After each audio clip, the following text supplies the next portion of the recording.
ಇವತ್ತು ನಾನು ಬೂದುಗುಂಬಳಕಾಯಿಯನ್ನು ಉಪಯೋಗಿಸಿ ಕಾಶಿ ಹಲ್ವಾ ಮಾಡಿ ತೋರಿಸ್ತಾ ಇದ್ದೀನಿ. ಹಾಗೆ ಇದರ ಉಪಯೋಗವನ್ನು ಕೂಡ ಹೇಳ್ತಾ ಇದ್ದೀನಿ. ಹಾಯ್ ಹಲೋ ಎಲ್ರಿಗೂ ನಮಸ್ಕಾರ. ಬೂದುಗುಂಬಳಕಾಯಿ ಪೌಷ್ಟಿಕಾಂಶಗಳಿಂದ ತುಂಬಿರುವ ಆರೋಗ್ಯಕರವಾದ ತರಕಾರಿ. ಇದರಲ್ಲಿ ವಿಟಮಿನ್ ಸಿ ಮತ್ತು ಆ್ಯಂಟಿ ಆಕ್ಸಿಡೆಂಟ್ಗಳಿದ್ದು ರೋಗ ನಿರೋಧಕ ಶಕ್ತಿಯನ್ನು ಕೂಡ ಇದು ಹೆಚ್ಚಿಸುತ್ತದೆ. ನಾನಿವತ್ತು 2 kg ಆಗುವಷ್ಟು ಬೂದುಗುಂಬಳಕಾಯಿಯನ್ನು ತಗೊಂಡಿದ್ದೆ. ನೋಡಿ, ಅದನ್ನು ಚೆನ್ನಾಗಿ ತೊಳೆದು ಈ ರೀತಿ ಮಧ್ಯೆ ಕಟ್ ಮಾಡ್ಕೊತಾ ಇದ್ದೀನಿ. ಇದರ ಸಿಪ್ಪೆ ಹಾಗೂ ತಿರುಳನ್ನು ರಿಮೂವ್ ಮಾಡಿಕೊಂಡು ಸಣ್ಣ ಸಣ್ಣದಾಗಿ ಪೀಸ್ ಮಾಡ್ಕೋಬೇಕು. ನೋಡಿ, ಈ ರೀತಿಯಾಗಿ ಕಟ್ ಮಾಡಿಕೊಂಡು ಅದರ ಸಿಪ್ಪೆ ಹಾಗೂ ತಿರುಳನ್ನು ರಿಮೂವ್ ಮಾಡ್ಕೊಳ್ಳಿ. ತುಂಬಾ ರುಚಿಯಾಗಿರುತ್ತೆ. ಈ ರೀತಿಯಾಗಿ ನೀವು ಕೂಡ ಕಾಶಿ ಹಲ್ವಾ ಮಾಡ್ಕೊಂಡು ತಿನ್ನಿ. ಕಡಿಮೆ ಸಾಮಗ್ರಿಗಳಿಂದ ತುಂಬಾ ರುಚಿಯಾಗಿ ಕಾಶಿ ಹಲ್ವಾ ಮಾಡ್ಕೊಳ್ಬಹುದು. ಹಾಗೆ ಅಷ್ಟೇ ರುಚಿಕರವಾಗೂ ಕೂಡ ಇರುತ್ತೆ. ನೀವು ಕೂಡ ಒಮ್ಮೆ ಟ್ರೈ ಮಾಡಿ ನೋಡಿ. ಅದರ ಸಿಪ್ಪೆಯನ್ನು ಕೂಡ ತುಂಬ ಈಸಿಯಾಗಿ ರಿಮೂವ್ ಮಾಡ್ಕೊಳ್ಬಹುದು. ಇವಾಗ ಎಲ್ಲ ಪೀಸ್ಗಳ ಸಿಪ್ಪೆ ಹಾಗೂ ತಿರುಳನ್ನು ರಿಮೂವ್ ಮಾಡಾಗಿದೆ. ನೋಡಿ, ಈ ರೀತಿಯಾಗಿ ಮಾಡಿಕೊಂಡ್ರೆ ಸಾಕು. ಇವಾಗ ಒಂದೊಂದಾಗಿ ಇದನ್ನು ತುರ್ಕೋಬೇಕು. ಕ್ಯಾರೆಟ್ ತುರಿತೀವಲ್ಲ, ಆ ರೀತಿ ಇದನ್ನು ಕೂಡ ತುರ್ಕೋಬೇಕು. ಬೂದುಗುಂಬಳಕಾಯಿಯ ಸೇವನೆ ಅಂತೂ ಆರೋಗ್ಯಕ್ಕೆ ತುಂಬಾ ಒಳ್ಳೆಯದು. ಇದರಲ್ಲಿ ಸಾಕಷ್ಟು ಆರೋಗ್ಯದ ಬೆನಿಫಿಟ್ಗಳಿದೆ. ನೋಡಿ, ಈ ರೀತಿಯಾಗಿ ಎಲ್ಲ ಬೂದುಗುಂಬಳಕಾಯಿ ಪೀಸನ್ನು ತುರ್ಕೊಳ್ಳೋಣ. ಹಾಗೆ ಕಾಶಿ ಹಲ್ವಾ ಮಾಡಲು ಯಾವ ಯಾವ ಸಾಮಗ್ರಿಗಳು ಬೇಕು ನೋಡೋಣ ಬನ್ನಿ. ನೋಡಿ, ತುರಿದಿಟ್ಕೊಂಡ್ಮೇಲೆ 3 ಕಪ್ ಆಗುವಷ್ಟು ಬೂದುಗುಂಬಳಕಾಯಿ ತುರಿ ಬಂದಿದೆ. 3 ಕಪ್ ತುರಿಗೆ 3/4 ಕಪ್ ಅಥವಾ 1 ಕಪ್ ಆಗುವಷ್ಟು ಸಕ್ಕರೆ ಸೇರಿಸ್ಕೋಬೇಕು. ಹಾಗೆ 3 ರಿಂದ 4 ಸ್ಪೂನ್ ಆಗುವಷ್ಟು ತುಪ್ಪ ತೊಗೊಂಡಿದ್ದೀನಿ. ಏಲಕ್ಕಿ ಪುಡಿ ಹಾಗೆ ದ್ರಾಕ್ಷಿ ಗೋಡಂಬಿ ತೊಗೊಂಡಿದ್ದೀನಿ. ಸಿಂಪಲಾಗಿ ಮಾಡ್ಬೋದು, ತುಂಬಾ ಟೇಸ್ಟಿಯಾಗಿ ಬರುತ್ತೆ. ಬೂದುಗುಂಬಳಕಾಯಿ ದೇಹದ ಉಷ್ಣತೆಯನ್ನು ಕಡಿಮೆ ಮಾಡಿ ತಂಪು ನೀಡುತ್ತೆ. ಇದರಲ್ಲಿ ಹೆಚ್ಚಿನ ಪ್ರಮಾಣದ ನೀರು ಮತ್ತು ಫೈಬರ್ ಇರುವುದರಿಂದ ಜೀರ್ಣಕ್ರಿಯೆ ಸುಗಮವಾಗುತ್ತೆ. ಇವಾಗ ಇದರ ಹಲ್ವಾ ಮಾಡೋಣ ಬನ್ನಿ. ಸ್ಟವ್ ಮೇಲೆ ಒಂದು ಪ್ಯಾನ್ ಇಟ್ಟು ತುರಿದ ಬೂದುಗುಂಬಳಕಾಯಿಯನ್ನು ಸೇರಿಸ್ಕೊಳ್ಳೋಣ.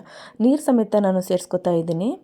ನೋಡಿ, ಈ ರೀತಿಯಾಗಿ ಎಲ್ಲನೂ ಕೂಡ ಸೇರಿಸ್ಕೊಂಡು ಚೆನ್ನಾಗಿ ಇದನ್ನು ಬೇಯಿಸ್ಕೋಬೇಕು. ಕುಕ್ಕರಲ್ಲೂ ಕೂಡ ಮಾಡ್ಕೊಳ್ಬಹುದು. ಇದರಲ್ಲಿರುವ ನೀರು ಕಂಪ್ಲೀಟ್ ಡ್ರೈ ಆಗಬೇಕು. ಅಲ್ಲಿ ತನಕ ಇದನ್ನು ಬೇಯಿಸ್ಕೊತಾನೆ ಇರಬೇಕು. ನೋಡಿ, ಈ ರೀತಿಯಾಗಿ ಮಿಕ್ಸ್ ಮಾಡಿಕೊಂಡು ಬೇಯಿಸ್ಕೊತಾನೆ ಇರಬೇಕು.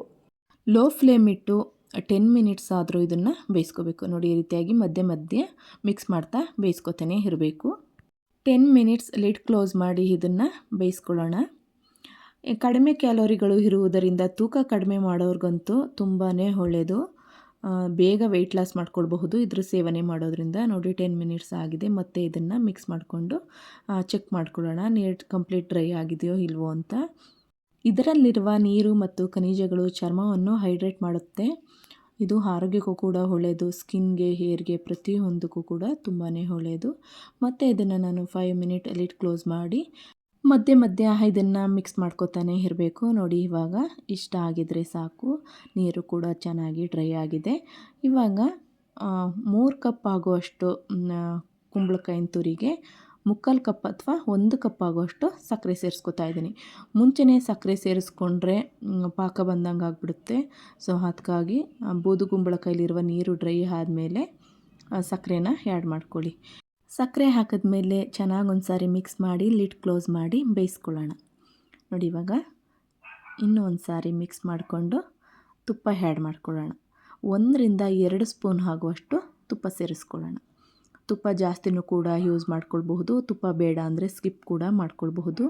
ತುಂಬಾ ಚೆನ್ನಾಗಿರುತ್ತೆ ಕಾಶಿ ಹಲ್ವಾ. ಯಾರೂ ಕೂಡ ಇಷ್ಟ ಇಲ್ಲ ಅಂತ ಹೇಳೋ ಹಾಗೆ ಇಲ್ಲ, ಅಷ್ಟು ರುಚಿಯಿಂದ ಇರುತ್ತೆ ಕಾಶಿ ಹಲ್ವಾ. ಎಲ್ಲರೂ ಕೂಡ ಇಷ್ಟಪಟ್ಕೊಂಡು ತಿಂತಾರೆ ಕಾಶಿ ಹಲ್ವನ. ನೀವು ಕೂಡ ಒಮ್ಮೆ ಟ್ರೈ ಮಾಡಿ. ರಕ್ತದೊತ್ತಡ ನಿಯಂತ್ರಣಕ್ಕೆ ಸಹಾಯಕವಾಗಿದೆ. ಹೃದಯದ ಆರೋಗ್ಯಕ್ಕೂ ಕೂಡ ತುಂಬಾ ಒಳ್ಳೆಯದು ಬೂದುಗುಂಬಳಕಾಯಿಯ ಸೇವನೆ. ನೋಡಿ, ಇವಾಗ ಮಧ್ಯೆ ಮಧ್ಯೆ ಈ ರೀತಿಯಾಗಿ ಮಿಕ್ಸ್ ಮಾಡ್ಕೋತಾ ಇರಿ.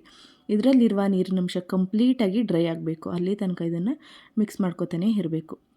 ಬೂದುಗುಂಬಳಕಾಯಿ ದೇಹವನ್ನು ತಂಪಾಗಿಡುವ ಗುಣ ಹೊಂದಿದೆ. ಬೇಸಿಗೆ ಸಮಯದಲ್ಲಿ ಜ್ಯೂಸ್ ಅಥವಾ ಪಲ್ಯವಾಗಿ ತಿಂದರೆ ದೇಹದ ಉಷ್ಣತೆ ಕಡಿಮೆ ಮಾಡುತ್ತೆ.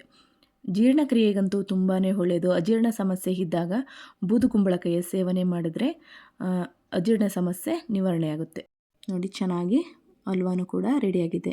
ಇದಕ್ಕೆ ಡ್ರೈ ಫ್ರೂಟ್ಸನ್ನು ಹುರಿದು ಸೇರಿಸ್ಕೊಳ್ಳೋಣ. ಸ್ಟವ್ ಮೇಲೆ ಒಂದು ಪ್ಯಾನ್ ಇಟ್ಟು 2 ಸ್ಪೂನ್ ತುಪ್ಪ ಸೇರಿಸ್ಕೊಳ್ಳಿ. ತುಪ್ಪ ಚೆನ್ನಾಗಿ ಕರಗಿದ ಮೇಲೆ ಗೋಡಂಬಿ ಹಾಗೂ ಬಾದಾಮಿನ ಹಾಕ್ಕೊಳ್ತಾ ಇದ್ದೀನಿ. ಕಲರ್ ಚೇಂಜ್ ಆಗೋ ತನಕ ಇದನ್ನು ಹುರ್ಕೋಬೇಕು. ನೋಡಿ, ಈ ರೀತಿಯಾಗಿ ಚೆನ್ನಾಗಿ ಹುರ್ಕೊಳ್ಳಿ. ಇಷ್ಟ ಆದರೆ ಸಾಕು. ಇದನ್ನು ನಾವು ರೆಡಿಯಾದಂತಹ ಕಾಶಿ ಹಲ್ವಕ್ಕೆ ಸೇರಿಸ್ಕೊಳ್ಳೋಣ. ಬೂದುಗುಂಬಳಕಾಯಿಯಲ್ಲಿ ವಿಟಮಿನ್ ಸಿ ಮತ್ತು ಆ್ಯಂಟಿ ಆಕ್ಸಿಡೆಂಟ್ಗಳಿದ್ದು ರೋಗ ನಿರೋಧಕ ಶಕ್ತಿಯನ್ನು ಕೂಡ ಇದು ಹೆಚ್ಚಿಸುತ್ತದೆ. ಒಂದು ಅರ್ಧ ಸ್ಪೂನ್ ಆಗುವಷ್ಟು ಏಲಕ್ಕಿ ಪುಡಿನ ಹಲ್ವಕ್ಕೆ ಸೇರಿಸ್ಕೊತಾ ಇದ್ದೀನಿ. ನಂತರ ರೋಸ್ಟ್ ಮಾಡಿ ಇಟ್ಟಂತಹ ಡ್ರೈ ಫ್ರೂಟ್ಸ್ಗಳನ್ನು ಹಾಕಿ ಚೆನ್ನಾಗಿ ಇದನ್ನು ಮಿಕ್ಸ್ ಮಾಡ್ಕೊಳ್ಳೋಣ. ಇದನ್ನು ಕಾಶಿ ಹಲ್ವಾ ಅಥವಾ ಬೂದುಗುಂಬಳಕಾಯಿ ದಮ್ ರೋಟ್ ಅಥವಾ ಬೂದುಗುಂಬಳಕಾಯಿ ಹಲ್ವಾ ಅಂತಲೂ ಕೂಡ ಕರೀತಾರೆ. ಇದನ್ನು ವಿಶೇಷ ಸಭೆ ಸಮಾರಂಭಗಳಲ್ಲೂ ಕೂಡ ಮಾಡಿಸ್ತಾರೆ. ತುಂಬಾ ರುಚಿಯಾಗಿರುತ್ತೆ. ಇದು ಒಂದು ಟ್ರೆಡಿಷನಲ್ ಡಿಶ್. ಇದು ಬಹಳ ಹೆಲ್ತಿ ಆಗಿರುವ ಸ್ವೀಟ್ ಕೂಡ ಆಗಿದೆ. ಇದನ್ನು ಎಲ್ಲರೂ ಕೂಡ ಚಿಕ್ಕ ಮಕ್ಕಳಿಂದ ದೊಡ್ಡವರವರೆಗೂ ಕೂಡ ಎಲ್ಲರೂ ಕೂಡ ಇಷ್ಟಪಟ್ಕೊಂಡು ತಿಂತಾರೆ. ಬೂದುಗುಂಬಳಕಾಯಿಂದ ಆರೋಗ್ಯಕ್ಕೂ ಕೂಡ ತುಂಬಾ ಬೆನಿಫಿಟ್ ಇದೆ. ನೋಡಿ, ಇವಾಗ ಬೂದುಗುಂಬಳಕಾಯಿ ಹಲ್ವಾನು ಕೂಡ ಪರ್ಫೆಕ್ಟಾಗಿ ರೆಡಿಯಾಗಿದೆ. ಇದರ ಟೇಸ್ಟ್ ಕೂಡ ಡಿಫ್ರೆಂಟ್ ಆಗಿರುತ್ತೆ. ಈ ಹಲ್ವವನ್ನು ತುಂಬಾ ಸಿಂಪಲ್ಲಾಗಿ ಮಾಡ್ಕೊಳ್ಬಹುದು, ಅದು ಕಡಿಮೆ ಸಾಮಗ್ರಿಗಳಿಂದ. ಹಾಗೆ ಅಷ್ಟೇ ಕೂಡ ಟೇಸ್ಟಿಯಾಗಿರುತ್ತೆ. ನಮ್ಮನೇಲಂತೂ ಎಲ್ಲರೂ ಕೂಡ ಇಷ್ಟಪಟ್ಕೊಂಡು ತಿಂದರು ಕಾಶಿ ಹಲ್ವಾನ.